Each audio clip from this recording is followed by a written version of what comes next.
Finler dünyanın en çok... Masadan aç ayrılmadı. Abarttıkları kadar yok. Seni çok tatlı gösteriyor. Hadi bakalım. Videonun sonunda biraz poz vereceğiz. Tişörtünü çıkarsana filan dediler. Buz kütlesi. Türk insanı keyfine düşkündür. İngilizceyi geliştirmek için. Biz salak insanlar değiliz yani. Benim hayat tarzımı görsen kafayı yemiş dersin. Şu an merak etmeye başladın, emin ol. İyi ki okumuşum demiyorsun ama pişman da değilsin. Sen özel müşterisin herhalde. Deprem rüyamda mı oldu? Tekrar Helsinki'deyim. Burası bir kütüphane. Burayı görmelisin demişlerdi.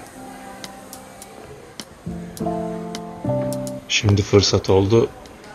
Şu tasarıma, olanaklara bir bakın. Bu katta konferans salonları, toplantı odaları ve 3 boyutlu yazılar var. Terasa kadar çıkıp bir manzarayı göreceğim. İnsanın içi açılıyor burada. Binlerce kitap, rahat alanlar filan. Gördüğüm kadarıyla bazı insanlar kendi işlerini yapmaya da gelmiş. Hava alma yeri, kahve filan içiyorlar. Bilenler vardır, Finler dünyanın en çok kahve tüketen milleti. Bu yanda da dizi çekimi var herhalde.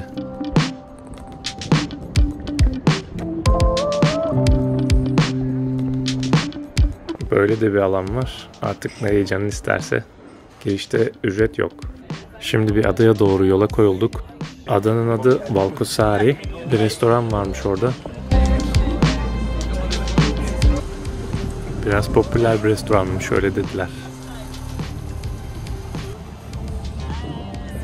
Şu karşıdaki bina.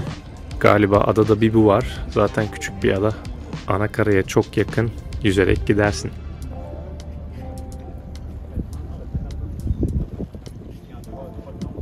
Restorana gelebilmek için feribota binmek gerekiyor. Restoranın da feribotu var zaten. Finlerin gerçekten ilginç konseptleri var.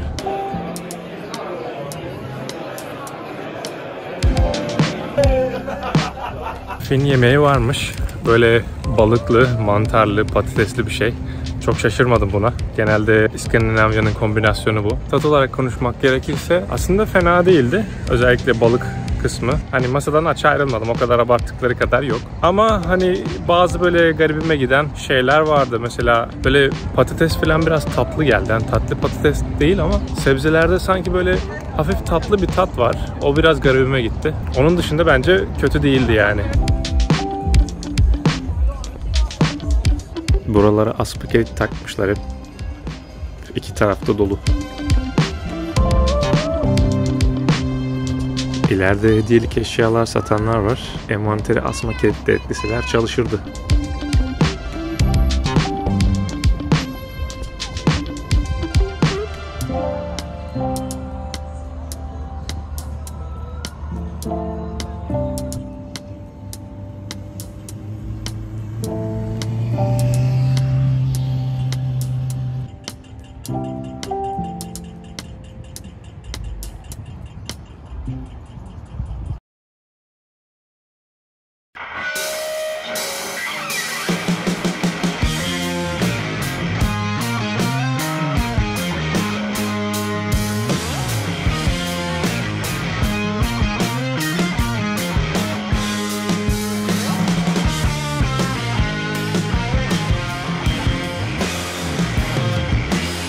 Dün bacakları zorladın herhalde. Dün ben bacaklarımı affettim ya. Bugün şu an dengede duramıyorum, zor duruyorum yani. O yüzden bugün bacak bir daha olmaz diye. Bacak mı vardı senin programda normalde? Normalde bacak girecektim. Ha. Bacak girmeyi çok sevmiyorum yani.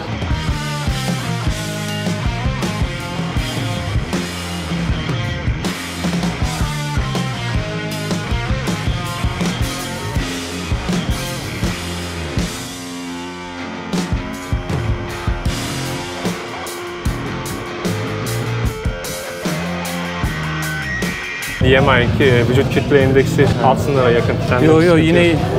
Nasıl? Kanka tek istediğim senin gibi omuzlarım olsun, tamam. Harbi mi? Vallahi. Ama benim bacaklar zayıf. Ya bir de ben var ya yıllardır şu karın kasını çıkaramadım. Yağ oranını düşürtmek lazım. Yani karın kası senin de var. Sadece görünmüyor altta. Yağ oranını düşürtürsen çıkıyor ortaya. Direkt antrenmanla başladık ama ben çocukluk arkadaşımı tanıştırmak istiyorum. Merhaba. Levent. Şimdi beraber göğüs antrenmanı, sadece itiş antrenmanı yapıyoruz. Pullover'la devam edeceğiz. Arada da böyle bir sohbet ederiz.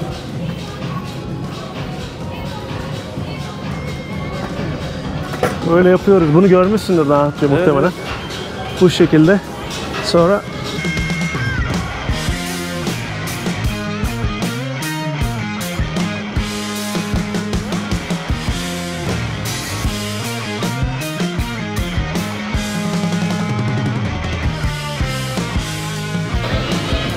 rahatsız ediyorsa alayım onu. Yok, rahatsızından değil, ben öne doğru yapayım. Ha tamam. Sen maşallah dengeyi iyi sağlıyorsun. Ben öyle hissediyorum ya. Hareketi mi? Aynen.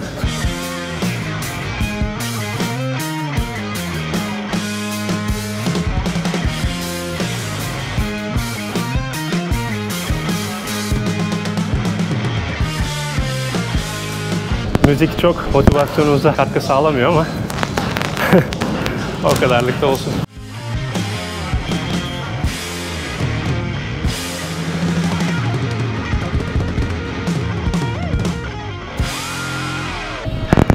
Merhaba, ben Levent. Bugün ilkokul arkadaşım Taylan'la beraber spor keyfi yapmaya geldik. Kendisini uzun zamandır görmüyordum. Bizim için de güzel bir etkinlik oldu.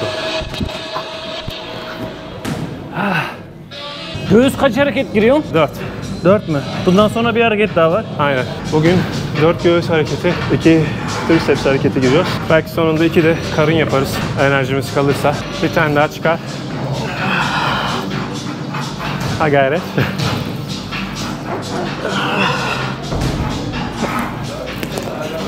Arkaya da salabilirsin istiyorsan onu. Birazdan mı? Yok yok, yani bırakabilirsin orada. Tanıyorum bayağı herhalde burada insanları. Nargile ortamı. Nargile mi içiyorsun? Sigara var mı? Sigara yok, nargile var. Nargile var. Çok Dumanlı şeyler yok ya bende. Ben tam bir Yeşilaycıyım. Alkol? Alkol vardı. Bayağı azalttım ama. Memnunum ya. Azaltınca böyle ne bileyim iyi hissetmeye başladım. Ama geçen seneki formundan çok iyisin bence. Belki de alkoldendir. Alkolü azalttığımdandır. Eyvallah. Beni mutlu ediyor böyle şeyler duymak.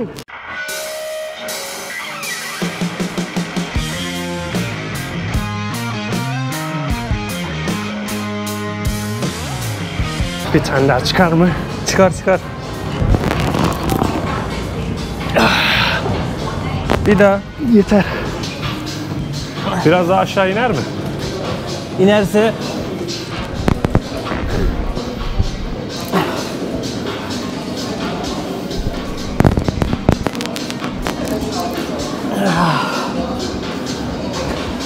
son kanka.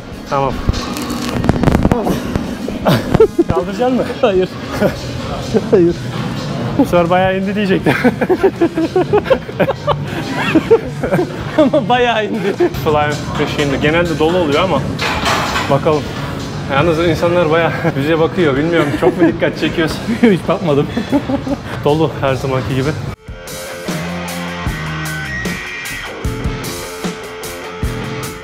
Kol açıklığı acaba yeterli mi ya? Sence? Bilmem. Seni konuşturayım ben. Ne zamandır başladın yani spor salonu? 2017'den beri spor yapıyorum ama sürekli bırakıyorum. İşlerden dolayı. Evet, bana çok tanıdık geliyor o. Son 2 aydır, 3 aydır sürekli gelmeye başladım. Faydasını gördün mü? Evet, bayağı bir faydasını gördüm. Ondan önce bayağı bir yağ oranım fazlaydı. Şu anda düşürdün yani. Yağ oranı düşürdüm, kas hacmini arttırdım. Ölçüm yapıyor musun sık sık? Ölçüm ayda bir. Yani görüyorsun. Evet evet. Çok iyi ya. Yağdan 3 kilo vermişim, kas kütlesi 2 kilo almışım. Çok güzel. Aynada belli olur. Evet, net. Başlayalım o zaman şuna. Hadi başlayalım. Millete rahatsızlık vermeyelim. Hadi bakalım. Kaç kilo ile giriyoruz? 85.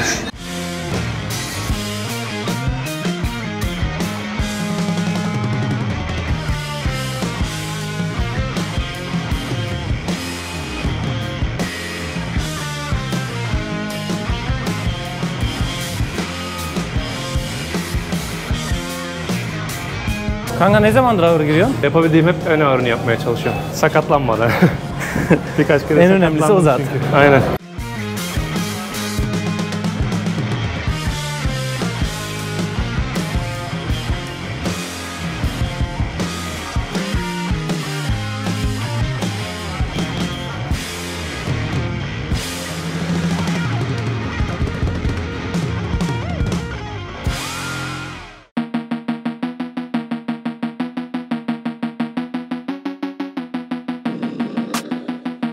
Çok iyi, çok iyi.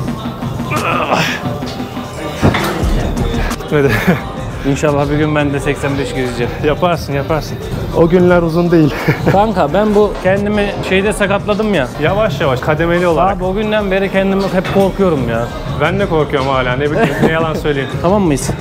Tamamız bundan da. Müzikler 10 numara. Benim motivasyona bayağı etki ediyor. Sarkastikti bu biraz. Seni çok tatlı gösteriyor. Harbi mi? Evet. Lying it to set extension.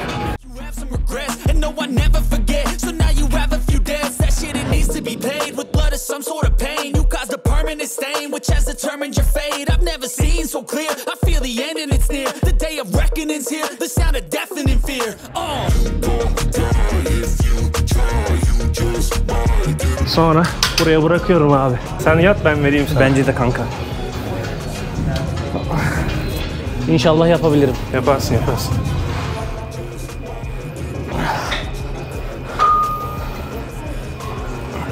Evet. Kolu tam açma.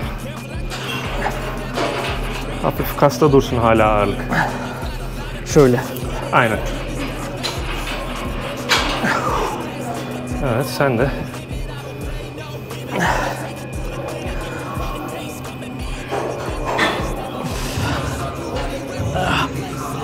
Destek kanka. Çok iyi destek. Bırakıyor musun? Yok, bırakmayacağım bir daha. Hadi. Bir tane daha mı? Evet. Destek. Çok Tamam. iyi. Yorulduk biraz ya. Evet. Ben senin kadar idmanlı değilmişim. Yani şey yapmamak lazım bence, bunları çok fazla kıyaslamamak lazım. Yok yok. Bazen il dışına çıkıyorum. 15 gün bırakıyorum ben. Bu beni çok etkiliyor. Ama en azından hani geri başladığında daha hızlı adapte Evet. oluyorsun. Toparlanıyorsun hemen.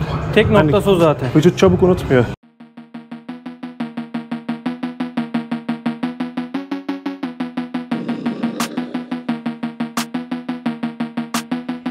Burası biraz daha serin olunca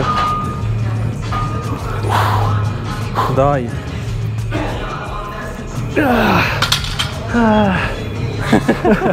Biraz erken mi girdim, ne yaptım? Kanka sen bir set daha gir, ben bir dinlenem.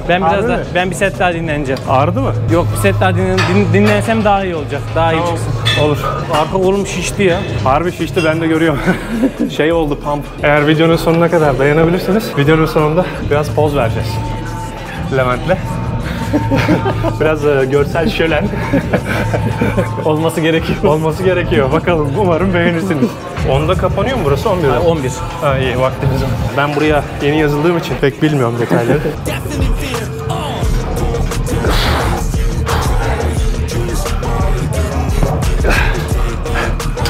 Desteğe ihtiyacım varmış. Neyse, bitti benim. Bitti mi? Aynen. Tamam, ben de son setimi yapayım. Aldın mı? Tamam. Yapmadım. Kalkmadım.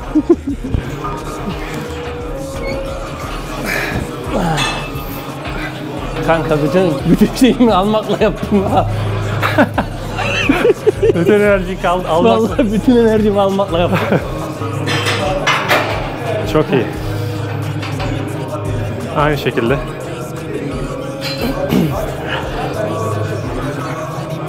Sen de. Çıkmayabilir kanka. Çıkar çıkar. Hadi.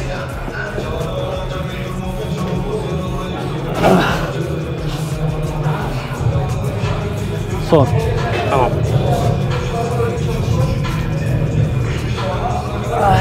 Tamam. Şimdi ben bu salona yazıldığımda bir aletin yerini sormuştum. Arkadaşlar vardı burada. İşte burada çalışan bir arkadaşla 2 kişi yanıma geldiler. Tişörtünü çıkarsana filan dediler. Ben dedim, salonda yasak değil mi? Bazı salonlarda, birçoğunda aslında yasak tişörtsüz çalışmak. İşte terden vesaireden. Bir de bazı hanımefendiler rahatsız olabiliyormuş. Evet. Yok yok, çıkar, sıkıntı değil filan dediler. Ben de çıkardım. İşte biraz sağ olsunlar övdüler. Yağ oranından vesaireden. Soru sordular, işte ne zamandır çalışıyor falan diye. Öyle tanıştık yani biz de onunla. Yoksa hani daha önceden tanıdığım biri değil. Ama iyi, yani iyi bir insana benziyor. Geldiğimde filan selamlaşıyorum. Evet, muhabbet ediyoruz evet, kısa. evet. İyiydi. Ama çok iyi. Sen tanıyor musun? Yok, tanımıyorum öyle. Ben de merhaba. Yaşımı falan sordular, ondan şaşırdılar biraz. Beklemiyorlarmış 29 olduğumu. Gözlükle 19 dediler, gözlüğü çıkartınca da 23 falan dediler. Ne alaka bilmiyorum ama. Öyle bir garip muhabbet döndü aramızda. Selamlaşıyoruz yani. Galiba o bitirdi, onu alalım mı?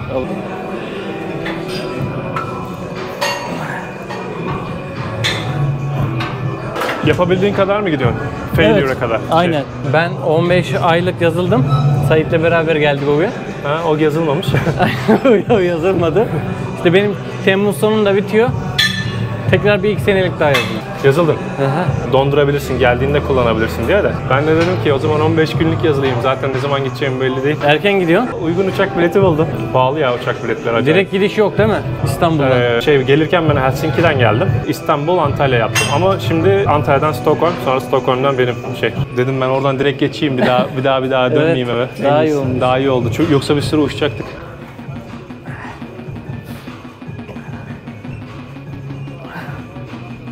Ver abi poz, ben seni çekeyim.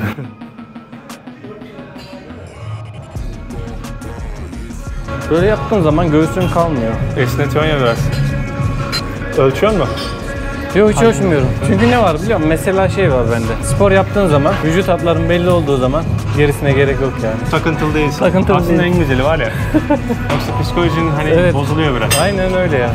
Vücudunu sevememe, body dysmorphia diyorlar. Ne kadar iyi olursa olsun bir türlü sevemiyor. Russian twists yapacağız. Obliklere biraz çalıştıralım dedik. Levent'e sordum. Onun için oblik çalışmanın bir sakıncası yokmuş. Çünkü bazı insanlar tanıyorum bel bölgelerini kalınlaştırmak istemiyorlar. Üçgen vücut şekli olsun diye. Çok üçgen vücutta hoş olmuyor ya. Yani bazı insanların üst taraf da özellikle kanat bölgesi de çok gelişkin olmadığı için düz görünüyor falan. Buraları iyice kalınlaştırırsam oblikleri böyle iyice abuk subuk bir görüntü olur diye çalışmıyorlar oblik. Ama sende öyle bir sıkıntı yok. Hayır, yok. Şurada bak topu da alabilirsin. O da 10. Senden mi plate alacaksın? Ben de plate alayım. Ben normalde çok terlemezdim ama ya çok sıcak ya ben Türkiye'deki bu sıcağı unuttum. 4 yıldır. Bir de ben Covid zamanı hiç gelemedim buraya. 3 sene hiç gelemedim. Biraz galiba unuttum sıcağını falan. Çünkü oralarda soğuk, çok sıcak olmuyor. Şu an nasıl mesela hava orada? Şu an bizim ilkbahar gibidir ya. 19-18 falandır şu an. Anladım. O zaman orada bir ay yaz oluyor ya da olmuyor. Yani evet. Hadi bakalım. Class ticket to the top, no limit. I don't play no gimmicks. I'ma take you through the clinic. If you want a taste, come at me and you will be replaced. They won't find a trace of you anywhere or any place. Bunu yapıyor mu arada? Yapıyorum. Şeyden belli. Şöyle yaptığından. Bunu çok yaparım ya. Ben de bir ara öyle yapıyordum. Sonra ne bileyim dengesiz hissetmeye başladım. Böyle tutmaya çalışıyorum. Böyle takıntılarım var ya. Yoruldun mu? Yoksa daha iyi miyiz? İyiyiz.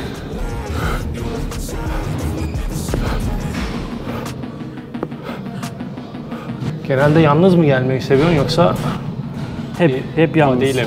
Hep yalnız. Geçen geldiğinde biri vardı yanında. Onu misafir üye olarak getirdim. Sporcu da. Sonra baktım yürüyüş şeyindeyiz. Eliptikte. Dedim bu çocuk Taylan'a ne kadar benziyor ya dedim.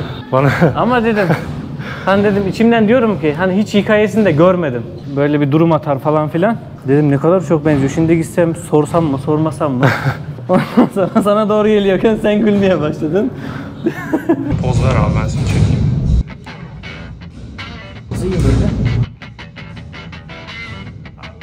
Poz konusunda ben bir uzman olmadığım için kendini nasıl rahat hissediyorsan öyle yap.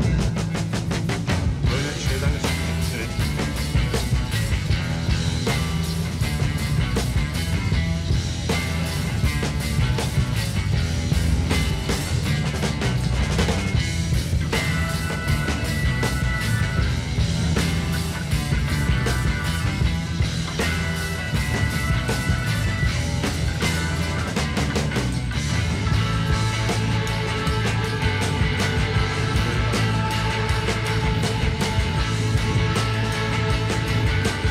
Ben seni çekeyim.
Görüşmek üzere. Görüşmek üzere.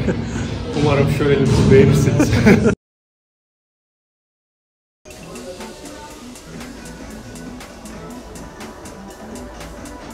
Neyli bu? Karpuz, kavun, buz. Muz. Buz. Ha buz. Buz. Buzun nasıl oluyor tadı? Buz karpuzla kavunu hafifleştiriyor. Birleştiriyor gibi bir şey. Benim bilmediğim konular olduğu için.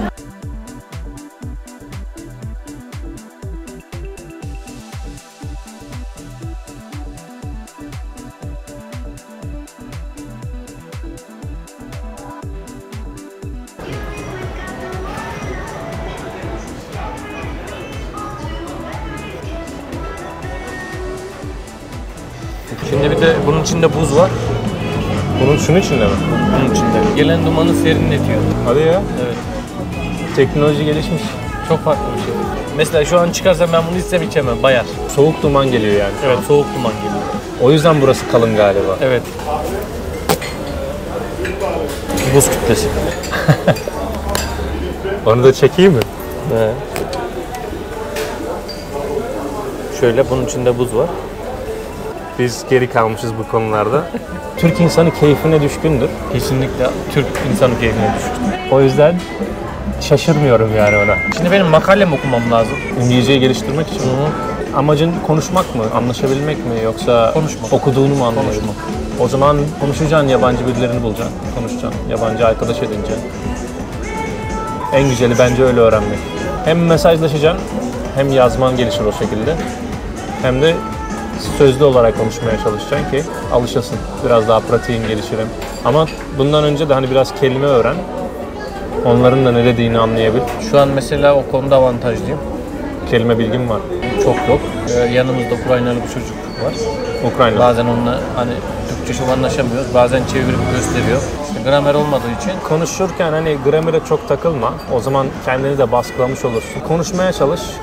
Yani bir yandan grameri öğren de bir müddet sonra zaten hani ana dili olanlarla da konuşmaya başladığında oturuyor. Ha bunu öyle böyle söyledi. Demek ki benim de böyle söylemem gerek diyorsun. O gramer de oturuyor bir müddet sonra. Bizim Türk insanında da bir şey var mesela ben ya iyi konuşayım. İyi konuşamıyorsam konuşmayayım. O yüzden gelişmiyor. Mesela belki de okuduğunu anlıyor. Ama konuşmaya gelince takılıyor kalıyor. Evet. Bu da hep şeyden işte yani acaba bunu yanlış mı söyleyeceğim? Acaba bunu O da doğru var. söyledim komik mi gelir? O da var. Acaba bana gülerler mi? Eğitimimiz de çok iyi değil ya. Yani yıllarca aslında 4. sınıftan mı başlıyor? Belki de şu anda erken başlıyordur. İngilizce aslında görüyoruz ilkokuldan. Lise sonuna kadar. Üniversitede hatta öyle. Ama neden gelişmiyor? Neden hala iki kelimeyi bir araya getiremiyoruz? Ve 1. sınıfta başlıyor şu an İngilizce neredeyse. Ama pek bir değişiklik yok değil mi? Evet. Yani sistemimizde bir yanlışlık var. Bunun şeyi bu. Biz salak insanlar değiliz yani. Onun Kesinlikle ya. cevabı o değil. Ama işte yanlış yönlendiriliyoruz gibime geliyor. Bu arada ben aynı zamanda dalış yapıyorum. Tüplü. Tüplü. Nerede? Kaş, Bodrum, Fethiye. Ne kadara dalıyorsun mesela? 35. Çok iyi abi. Güzel bir hobi bence. Çok güzel. Ahtapot gördüm. Büyük balık olarak da Fethiye'de de şey gördüm. Beyaz balina mağarası var. Mağaranın içinde yuvası var. Çok güzel. Gerçekten dalış yaptın mı daha önce? Yok tüplü yapmadım. Batıklara gidiyoruz. Mesela gemi batığına gittik. Tank batığına gittik, uçak batığına gittik, uçağın içine girdik. O kadar var mı ya bizim kıyılarda? Çok. Bu nereden çıktı? İstedin mi? Söyle, öyle yolluyorlar bazen. Sen özel müşterisin herhalde. Olabilir belki. Biz her zaman buraya aboneyiz. Buraya her zaman geliyor. Güzelmiş. Ben meyve yemiyorum gece vakti de. Şaka. Benim hayat tarzımı görsen bu çocuk kafayı yemiş dersin. Şu an merak etmeye başladım zaten, emin ol. Duyduktan sonra çok merakın kalmaz da çocuk kafayı yemiş dersin büyük ihtimalle. Ama öğünlerine çok dikkat ediyorum. Yediğine içtiğine. Kalori hesabı yapıyor musun? Kalori hesabı yapmıyorum. Ama yediğim içtiğime dikkat ediyorum. Bana göre ekstrem değil, yapılabilen bir diyetim var ama birçok insan için benimkisi yaşam değilmiş. Öyle diyorlar. Allah Allah. Hiç Yok tatlı ya. yemiyorum hiç. Ne bileyim. Sigaran yok, dumanlı hiçbir şey yok bende. Çok nadiren işte alkolü bayağı azalttım ben. Eski içtiğime göre. Şimdi çok özel günlerde, özel durumlarda içiyorum. Ya böyle ne bileyim daha iyi hissetmeye başladım. Alkolü aslında seven bir insandım ben yani. Özel günlerde böyle ne bileyim davet olduğu zaman ya da kıramayacağım bir ortam olduğu zaman öyle. Onu da abartmamaya çalışıyorum. Peki oranın bayramları falan var mı? Olmaz mı? İşte mesela Noel bayramı, yumurta bayramı, Easter. Türkçesi neydi onun? Paskalya. Evet, Paskalya bayramı. Ondan sonra işte kendi mesela İsveç'in özellikle yaz bayramı var, yaz ortası bayramı. Böyle şeyden bile ünlüymüş o. Noel bayramından bile ünlüymüş orada. Paganlıktan kalma aslında. Böyle büyük bir bitkiden bir şey yapıyorlar, ateş yakıyorlar falan. Eğleniyorlar onun etrafında. Videolarını arkadaşların gördüm de güzel bir ortam var gibiydi, eğleniyorlardı. Bir de güneş de batmıyor ya. Güneş şu an batmıyor mu? Batmıyor. Güneş böyle kıyıya geliyor, tam böyle karaya değiyor. Sonra oradan tekrar yükseliyor. Yani hiç karanlık olmuyor. Kışın? Kışın da güneş çok çıkmıyor, hiç çıkmıyor. Öyle yani. Kutuplarda öyle. Peki bu çalışma sistemini etkilemiyor mu ki ya? Mesela bu Türkiye'de olsa milletin çalışma psikolojisi değişir yani. Abi onlar adapte olmuş, alışmışlar, etkilemiyor. Mesela yazın güzel bir perden yoksa kesinlikle. Şimdi onu diyecektim. uyuyamıyorsun. Şimdi onu diyecektim. Işık geçirmeyen perdenin %100 olması lazım. Ben de işte karanlık yapan, full karanlık yapan bir perde var. Ona rağmen ben takıyorum. Göz pedi takıyorum üstüne. İyice ışık hani olmasın diye. Evet. Çünkü perdenin böyle kenarından hafif sızıyor güneş ışığı. Ben mesela onun yüzünden mesela şimdi odamda var mesela çok güzel oluyor. Mesela hafta sonları daha fazla uyuyorsun. Aynen. Seviyor musun jeolojiyi peki? Jeolojiyi seviyorum ya. İyi ki okumuşum diyorsun ya. Keşke olmasaydım hiçbir zaman demedim. Ha, o güzel. Güzel bir nokta oldu o. Aynen. İyi ki okumuşum demiyorsun ama Aynen. pişman da değilsin. Pişman da değilim. Bir de bu GES sektörünü biz 2015'ten beri yapıyoruz ya. Yes. Güneş enerji santrali. Onu uzun zamandır yapınca onun da avantajı çok var ya. Bayağı bir bilgi birikimi var. Şimdi ben yaklaşık 8 senedir jeoloji mühendisliği yapsaydım bu işe gelmezdim yani. Ne işim var? Yani Türkiye'de jeoloji mühendisliğine çok değer verilmiyor yani. Aslında dağımız, toprağımız da çok ama niye öyle? Bak mesela çok aşırı büyük deprem oldu. Yani burası bir deprem ülkesi. Ona rağmen geçenlerde bir deprem oldu. Belki onu hissetmişsindir. Hissettim. Sabaha karşı. 2 saniye kadar. Aynen. 5'ti galiba Evet. saat. Ama sağlam vurdu değil mi? Uyandım lan. Yakındı. Çok yakındı. Camla açıktı benim. Bir ses duydum önce. Pat diye. Sonra bir salladı böyle. Evet. Yataktaydım ben. Sonra geri uyudum. Artçı olmaz inşallah dedim, geri uyudum. Ben de aynı. Hiç ayağa bile kalkmadım. Ben ayağa kalktım, ışığı yaktım. Düşündüm, deprem rüyamda mı oldu? Bazen rüyada deprem görüyorum ben. Sonra baktım, dedim gerçekten olmuş. Avizedeki boncuklar var, boncuklar sallanıyor. İlk ben sese uyandım. Ses oldu, 2 saniye sonra deprem oldu. Sonra Allah'tan uzun sürmedik, hemen 2 saniye sonra durdu. Şöyle bir etrafa baktım. Acaba kalksam mı dedim. Artçı olur mu dedim. Sonra umarım olmaz dedim, geri yattım. Aslında çıkmak gerekiyor değil mi? Yok ya, gerek yok ya. Ne bileyim 4 mü dediler boyutuna? 2,5. Hiç 2,5 gibi değildi aslında. 2,5 değil ama 5 kilometre, çok yakın. Bakmak ister misin abi? Yok teşekkür ederim. Bakmak istersen bak. Bir bak bakalım bir. Senin orada nargile var mı? Hiç görmedim. Galiba Danimarka'da vardı birkaç kafe nargile yapan. Ama benim orada yok. Şu an Özler misin gelirsin? Danimarka size yok canım sen. Öyle bağımlısı değilim ben ya.